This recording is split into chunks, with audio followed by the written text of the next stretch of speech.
Nobody said what to ask for in a wrongful death case. But I thought, why is this kid's not worth life, not worth 100 million, 200 million, 300? If it was my kid, there's no money.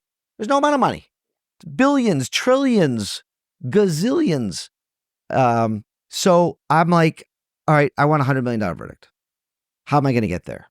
So I've saw some of these amazing trial lawyers, they'll talk about sports players signing a $240 million contract, or they'll talk about this art sold for $300 million. And I'm like, well, what's the Mona Lisa? The guy Austin Bruce, who's helping me put together my PowerPoint for my closing, put up the Mona Lisa when I said art. My jury consultant says, it's cliche, don't use art. I said, you know what? I'm going to use the art. Anyway, my gut was like, art, everybody understands. So I Googled that morning, what is the Mona Lisa worth? What do you think the Mona Lisa is appraised at? $1 billion? 840 million. Very, very close. I was shocked by that. My team thought 250. So, and I got to the jury trial. So Dan, you want to hear something funny? I don't want to screw up your cameraman. He said, if I tell this story, I have to stand. But should I stand? Can I stand? Yeah. So to the jury, I said something like, ladies and gentlemen, in wrongful death cases like this, I'm not sure why we as Americans undervalue human life. It's just something that happens. We pay sports players hundreds of millions for their contracts. People buy cars that are worth multi-millions of dollars. And even the Mona Lisa that you can see here on the screen is appraised for $840 million.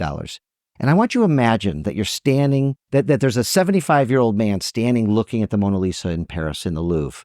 And I've been lucky enough to see the Mona Lisa. It's actually not very big. But imagine it's almost closing time and there's a man just being mesmerized by the Mona Lisa. And the building immediately gets engulfed in flames. And the Paris fighters are about to run in, and they have about 10 seconds to save either the man or the Mona Lisa. Which one do they save? And I pause and I look around, and they're like waiting for my answer, like they don't know the answer. I'm like, of course they save the man, because human life is way more meaningful than a piece of art.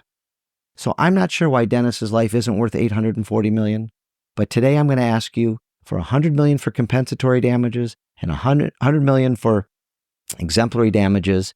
And then I went on to, I'm taking the burden off of me. I'm giving it to you. I sat down, and within a few hours, they awarded the $75 million.